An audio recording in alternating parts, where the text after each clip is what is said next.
Can you please describe the movie into 3 words?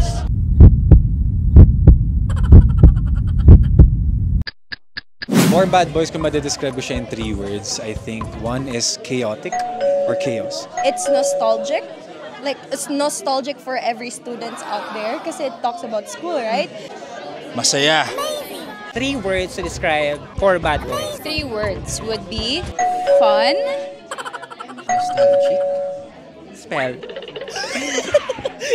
In English. Nostalgic. N-O-S-T. Tama na. Okay na yun. Yeah. Pangalawa, kilig. exciting. Well, fun na exciting pa. And nakakakilig. Nakakakilig siya. Maganda. Fun.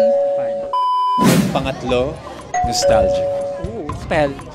N. Go. Spellin niya yata. Joke lang. Ayan.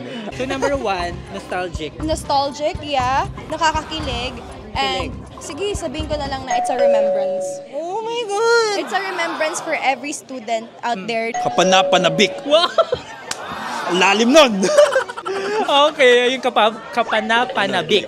And let's just say refreshing. Refreshing! Juice lang. And then, relatable. Okay, nostalgic, fun, and relatable.